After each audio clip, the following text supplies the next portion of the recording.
আবারও স্বাগত জানাচ্ছি 21 বিজনেসের সঙ্গে আছে আমি সাদাত হাবিব বিশেতু। রাশিয়া চীনের সঙ্গে একটি গুরুত্বপূর্ণ গ্যাস ও তেল চুক্তির কাছাকাছি রয়েছে, এমনটাই জানিয়েছেন রাশিয়ার প্রেসিডেন্ট ভ্লাদিমির পুতিন। তিনি আরও জানান, চলতি মাসের শেষে তার নির্ধারিত চীন সফরের সময় এই চুক্তি চূড়ান্ত হতে পারে। পুতিন জানান, নীতিগতভাবে রাশিয়া ও চীন গ্যাস ও তেল খাতে গুরুত্বপূর্ণ ও অত্যন্ত উল্লেখযোগ্য পদক্ষেপ নেয় চূড়ান্ত পর্যায়ে রয়েছে। চুক্তির জটিল বিষয়গুলোর বেশিরভাগই দুদেশ ঐক্যমত্যে পৌঁছেছে বলে নিশ্চিত করেন রাশিয়ার প্রেসিডেন্ট ভ্লাদিমির পুতিন। রাশিয়ার জ্বালানি তেলের উপর নানাবিধ নিষেধাজ্ঞা দিয়ে রেখেছে যুক্তরাষ্ট্র ও তার মিত্ররা, যদিও ইরান যুদ্ধের পর নিষেধাজ্ঞা শিথিল হয়েছে।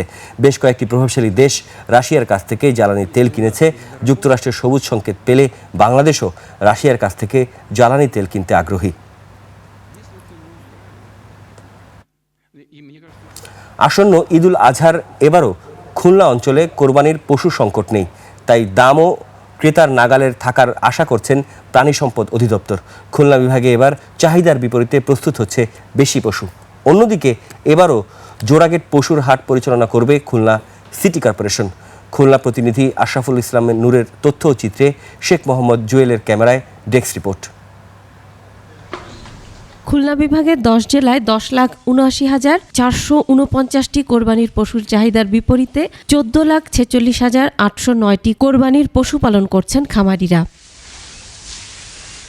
এবছরের কোরবানির পশুগুলোর মধ্যে রয়েছে ষাঁড় 1,30,427টি, বলদ 32,027টি, গরু 82,302টি, মহিষ 4,089টি, ছাগল 8,51,370, ভেড়া 51,173টি এবং অন্যান্য 216টি। সাইওয়াল জাত আছে, ফ্রিজিয়ান জাত আছে এবং দেশি ভালো মানের গরু আছে, যে গরুগুলো একেবারে ন্যাচারাল প্রাকৃতিক খাবার খাওয়াই আমরা মোটা তাজা করি। 3 মাসের জন্য করি, এতে আমরা একটা গরু দেখা যায় বডি ওয়েট করে, আপনার দেখা যায় একটা গরুর যদি বডি ওয়েট 400 কেজি থাকে, তাহলে আমরা প্রতিদিন ওর দানাদার দিয়ে আপনার 7 থেকে 8 কেজি। ঈদুল আজহার আগেই বিভাগের 10 জেলা এবং খুলনা শহরের অস্থায়ী পশুর হাটে বিপুল পরিমাণে কোরবানির পশু আনা হবে বলে জানায় সংশ্লিষ্টরা। গেছে বছর গরু নিয়েছি, এবারও আসলাম, দেখে একটু কমে নেওয়া যায় কিনা। কথা বলতেছি, দেখতেছি। গত বছরও অবশ্যই এখান থেকে গরু নিয়েছিলাম। প্রাণী সম্পদ অধিদপ্তর বলছে, এখন স্থানীয় পশু দিয়েই শতভাগ চাহিদা মিটবে। খুলনা বিভাগে মোট 3,67,360টি উদ্বৃত্ত পশু থাকবে, যা চাহিদার চেয়ে 74.61% বেশি। স্টেরয়েড হরমোন এবং অন্য কোনো আনইথিক্যাল জিনিস ব্যবহার না হয়। খামারিরা সেভাবেই সচেতন হয়েছে এবং তারা দেশীয় পদ্ধতিতে স্থানীয় খাবার খাইয়ে গরুগুলো লালন পালন করেছে। এদিকে খুলনা বিভাগের বেশ কিছু এলাকায় গবাদি পশুর হাট বসতে শুরু করলেও কেনা বেচা সেভাবে শুরু হয়নি। অন্যদিকে পরপর 3 বার দরপত্র আহ্বান করলেও কোনো সাড়া না পাওয়ায় এবারও জোড়াগেট পশুর হাট পরিচালনা করবে কেসিসি। আমরা সিটি গভর্নমেন্টের মাধ্যমে অলরেডি 4 বার টেন্ডার আহ্বান করার পরও কেউই পশুহাটটি মানে টেন্ডারে অংশগ্রহণ করেন নাই, বিদায় খুলনা সিটি কর্পোরেশন হাটটি পরিচালনা করার সিদ্ধান্ত গ্রহণ করেছেন। জাল টাকা প্রতিরোধে খুলনা অঞ্চলের পশুর হাটগুলোতে থাকবে ব্যাংকের বুথ। পশু ও মানুষের চিকিৎসার জন্য রাখা হবে মেডিকেল টিম। হাটে এসে কেউ যেন প্রতারণার শিকার না হন, সেজন্য আইনশৃঙ্খলা বাহিনীর টহল জোরদার থাকবে। Masum আলিসা, desk report, 21 television. জানাবো হাওরের খবর। টানা 3 দিন বৃষ্টিবিহীন ঝলমলে রোদ থাকায় কিশোরগঞ্জে ধুম লেগেছে ধান কাটা, মাড়াই ও শুকানোর। আকাশ ঝলমলে থাকায় স্বস্তি ফিরেছে কৃষকদের মনে। সকাল থেকে রাত পর্যন্ত কর্মযজ্ঞ চলছে হাওরে। জেলার হাওর অঞ্চলগুলোতে এবার বোরো ধানের আবাদ হয়েছে 104 হেক্টর জমিতে। প্রায় 80 ভাগ ধান কাটা শেষ হয়েছে। আবহাওয়া বৈরী না হলে আগামী 1 সপ্তাহে বাকি ধান কেটে রোদে শুকাতে পারবেন কৃষকরা। এদিকে প্রতিনিয়তই কমছে হাওর অঞ্চলের নদ নদীর পানি। প্রতিটি নদীর পানি এখন বিপদসীমার অনেক নিচ দিয়ে প্রভাবিত হচ্ছে। গেল কয়েকদিনে টানা বৃষ্টি ও উজানের ঢলে পানিতে পাকা ধানের জমিটি ডুবে যাওয়ায় ক্ষতিগ্রস্ত হয়েছেন 52,500 কৃষক। রৌদ্র থাকলে আমাদের জমিনের ধান খুব সুন্দরভাবে লইতে পারি। গেরমা ধানে 2 দিন ধরে রৌদ্র উঠছে, 2 দিন ধরে শুকাইতাছি। রৌদ্র থাকলে আমাদের জমিনের ধান খুব সুন্দরভাবে লইতে পারি। আগের সরকারের মতো সংবাদ নিয়ে এখন আর কোনো এজেন্সি বা ঊর্ধ্বতন মহল থেকে চাপ আসছে না। গণমাধ্যমগুলো প্রকৃত অর্থেই স্বাধীনতা ভোগ করছে বলে জানিয়েছেন টেলিভিশন চ্যানেল মালিকদের সংগঠন অ্যাডকোর মহাসচিব এবং ২১ টেলিভিশনের চেয়ারম্যান ও সিও আব্দুস সালাম। আর ডাক টেলিযোগাযোগ ও তথ্য প্রযুক্তি মন্ত্রী ফকির মাহবুব আনাম বলেছেন, বিএনপি সরকার সম্প্রচারের ক্ষেত্রে নতুন উদ্যোক্তা তৈরি, নীতি সহায়তা সহ গণমাধ্যমের সুরক্ষায় কাজ করছে। গণমাধ্যমেরও দায়িত্বশীল ভূমিকা পালনের আহ্বান জানান তিনি। মানিক শিকদারের report. Cable operators association of Bangladesh কোয়াবের আয়োজনে রাজধানীর বসুন্ধরা আন্তর্জাতিক কনভেনশন সিটিতে ৩ দিনব্যাপী দ্বিতীয় আইসিবিসি এক্সপোর সমাপনী। তথ্য প্রযুক্তি ও টেলিভিশন সংশ্লিষ্ট দেশ বিদেশের শতাধিক প্রতিষ্ঠান অংশ নেয় এই মেলায়। আমাদের কেবল অপারেটর প্লাস আইএসপিতে যারা ব্যবসা করতেছে সবাই কন্ট্রিবিউশন করছে। আজকে আমরা অনেক ভালো কাস্টমার পেয়েছি এন্ড সবার সাথে ভালো বন্ডিং হচ্ছে। শেষ মুহূর্তে এসে আমরা মসজিদের মতো উপচে পড়া একটা ভিড় পাচ্ছি আর কি। আইসিটি মন্ত্রী অ্যাডকো মহাসচিব, কোয়াব প্রেসিডেন্ট সহ অতিথিরা বিভিন্ন স্টল ঘুরে দেখেন। এ সময় ২১ টেলিভিশনের স্টলে এসে শুভেচ্ছা বিনিময় করে মন্ত্রী বলেন, বিএনপি সরকার অবাধ তথ্য প্রবাহ ও মুক্ত সাংবাদিকতায় বিশ্বাসী। আমরা তো কেবল ২.৫ মাস হলো আমাদের বয়স, আমরা আস্তে আস্তে দেখি আপনাদেরও ইউ হ্যাভ দ্য ইন্ডিপেন্ডেন্সি। কিন্তু আমার শুধু একটাই রিকোয়েস্ট, আপনারা দয়া করে বস্তুনিষ্ঠ নিউজগুলি দেন আর সরকারের সমালোচনা করবেন, আমাদেরকে ভালো শিক্ষা দেওয়ার জন্য, যাতে আমরা আপনাদের চ্যানেলগুলি থেকে নিউজগুলি দেখে আমরা যে নিজেরা শুধরাতে পারি। মেলায় অংশ নেয় কোয়াব প্রেসিডেন্ট ২১ টেলিভিশনকে বিশেষ সম্মাননা স্মারক উপহার দেন। পার্টিসিপেন্টদের যে সারা সেটা যদি অব্যাহত থাকে, আগামীতে ইনশাল্লাহ আরও বড় পরিসরে আমরা তৃতীয়বারের মতো আইসিবিসি আয়োজন করব।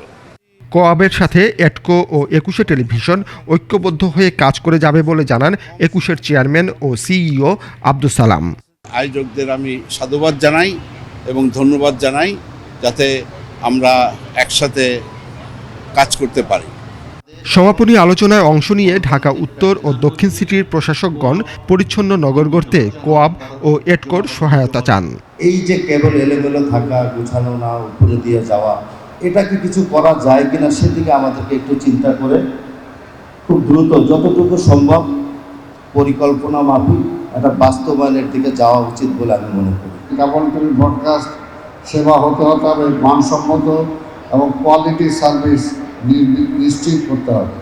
অ্যাডকো মহাসচিব আব্দুস সালাম বলেন, টেলিভিশন শিল্পের সাথে প্রায় ১০ লাখ কর্মী প্রত্যক্ষ ও পরোক্ষভাবে জড়িত। ইন্ডাস্ট্রির বিকাশে দ্রুত ডিজিটালাইজেশনের তাগিদ দেন তিনি। মুক্ত গণমাধ্যম চায়, এটা মাননীয় প্রধানমন্ত্রী বলেছেন এবং এই সরকার সম্পূর্ণ বিশ্বাস করে।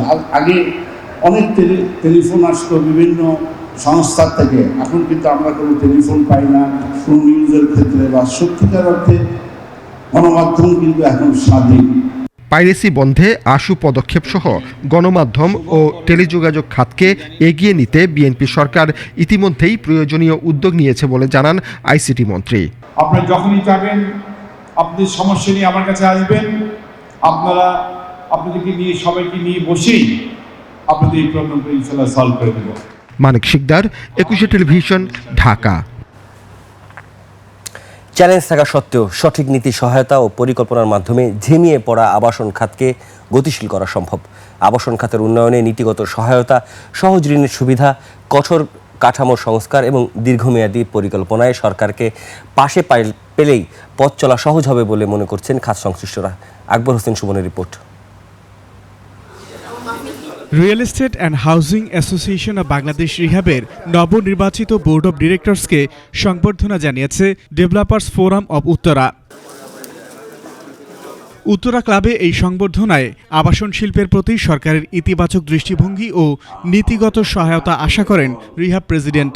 আবাসন কিন্তু রাষ্ট্রের একটা এসেনশিয়াল, জনগণের যে 5টা এসেনশিয়াল নিডস আছে তার মধ্যে আবাসন একটা। তো এই আবাসন দেওয়ার দায়িত্ব সরকারের। আমরা প্রাইভেট সেক্টর, সরকারের সহায়ক শক্তি, সরকারের কাজটাই কিন্তু আমরা করে দিচ্ছি। কিন্তু দুর্ভাগ্য আমরা যে দেখলাম যে দিন শেষে আমাদের পরিচয়টা ভিন্নভাবে উপস্থাপিত হচ্ছে, যে আমরা সময় মতো ফ্ল্যাট দিই না, সময় মতো প্লট দিই না, আমরা প্রতারণা করি, আমরা চিট করি, আমরা ভূমিদস্যু, এই জাতীয় অনেক কথা আমাদের শুনতে হচ্ছে মিডিয়াতে, সরকার থেকে, বিভিন্ন জায়গা থেকে।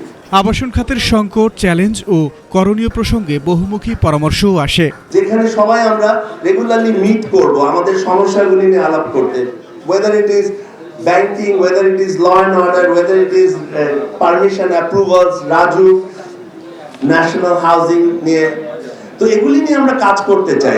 আমাদের যদি কোনো অ্যাচিভমেন্ট হয় সেটা আমাদের 29 জনের হবে, আর আমাদের যদি কোনো ফেলিয়ার হয় সেটা 29 জনের হবে। আমি মনে করি আমরা অতীত দেখব না, we will look forward to the future. চাকরি ছেড়ে কিছু টাকা পেয়েছি, কিছু টাকা জোগাড় করে, কিছু বুঝে না বুঝেই আমরা প্রতিযোগিতায় নেমে ভবন নিয়ে পাইলিং করে টাকা শেষ, সব শেষ। বিপদে পড়ছে কারা? ওই সমস্ত সম্মানিত মানে ল্যান্ড ওনার ভাইরা এবং যারা ফ্ল্যাট কিনছে তারা। এই প্রতিযোগিতা থেকে আমি বিরত থাকি। খাতের সংকট মাথায় নিয়েই কর্মসংস্থান সৃষ্টির চ্যালেঞ্জ সামনে রেখে এগোতে চায় রিহ্যাবের তরুণ নেতৃত্ব। আমাদের লক্ষ্য কিন্তু একটাই, কিভাবে রিহ্যাব সংগঠনটাকে আমরা সাজিয়ে সুন্দরভাবে সবার কাছে উপস্থাপন করতে পারি, এবং যে কথা বারবার উঠে আসছে, একটা রেপুটেশন কিভাবে ঠিক করা যায়। We will try our best to do this of course.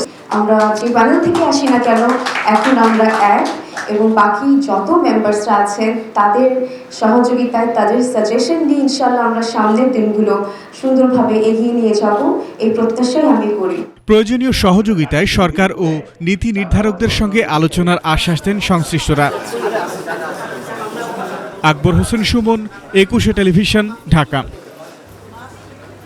দর্শক, সময় হলো 21 বিজনেসের ছোট্ট একটা বিরতি নেবার। বিরতির পর দেশের হোম টেক্সটাইল খাতের উৎপাদন ও রপ্তানি পরিস্থিতি নিয়ে আমরা কথা বলবো Bangladesh terry towel and linen manufacture and exporter association BTTLME এর প্রেসিডেন্ট শাহাদাত হোসেন রাসেলের সঙ্গে। ততক্ষণ সঙ্গেই থাকুন।